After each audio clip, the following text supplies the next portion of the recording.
Eclesiastes 7, verso 23 diz assim: Tudo isso eu examinei mediante a sabedoria e disse: Estou decidido a ser sábio, mas isso estava fora do meu alcance.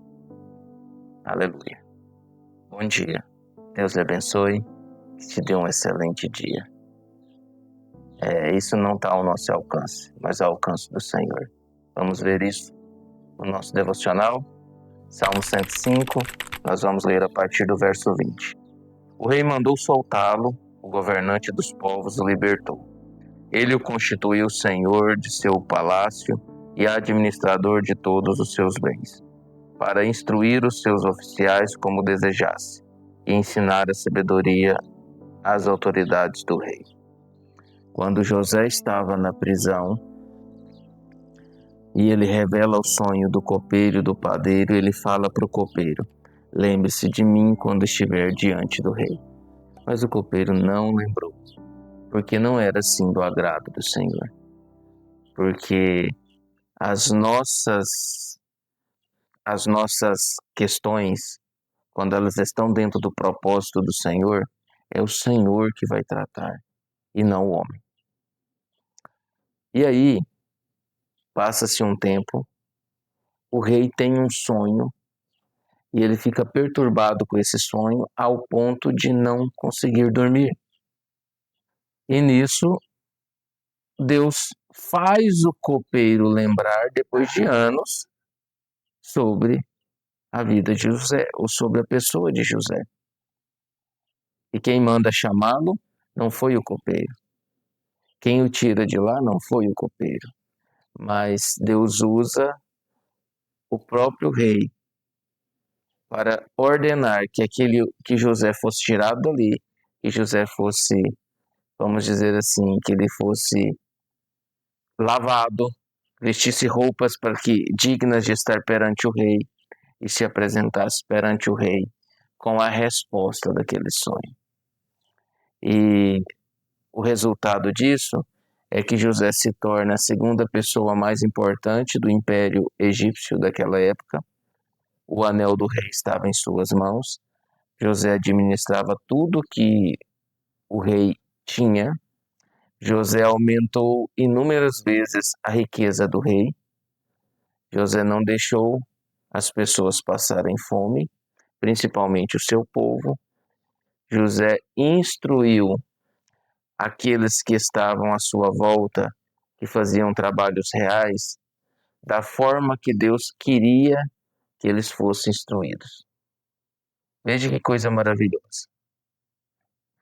José foi usado por Deus para cumprir um propósito e uma vontade do Senhor, que num contexto maior era cuidar das suas promessas e do seu povo, que ali estava estabelecido em Jacó, e as 70 pessoas que viriam com Jacó para o Egito. Cumprir o propósito do Senhor de aumentar este povo num local de forma protegida, que no Egito eles tinham proteção, e fazer o que Deus queria fazer com aquele povo. E nós vemos isso acontecendo aqui. Nós vemos isto de uma forma ampla acontecendo e cumprindo o que ele falou. Eu vou mandar alguém na frente, no caso José. E não foi meramente uma questão assim, José foi lá e se tornou uma pessoa, um coadjuvante, não.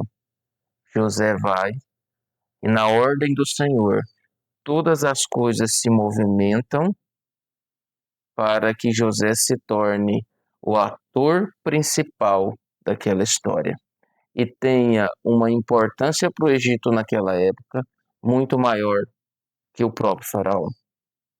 Deus faz essas coisas, meus irmãos.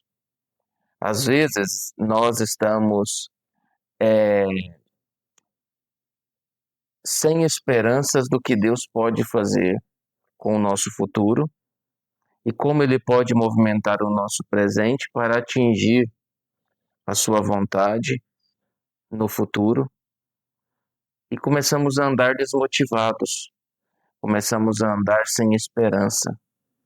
Mas a palavra de Deus nos mostra que nós devemos, todos os dias das nossas vidas, acordar com esperança, com confiança, com alegria, olhando para o Senhor.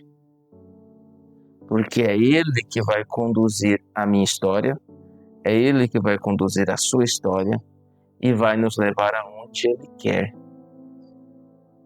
Porque Ele tem o controle soberano das nossas vidas. Que Deus lhe abençoe. Pai, obrigado por esta palavra, obrigado por este dia. Entregamos o nosso dia ao Senhor e pedimos ao Senhor que nos abençoe e que nos guarde.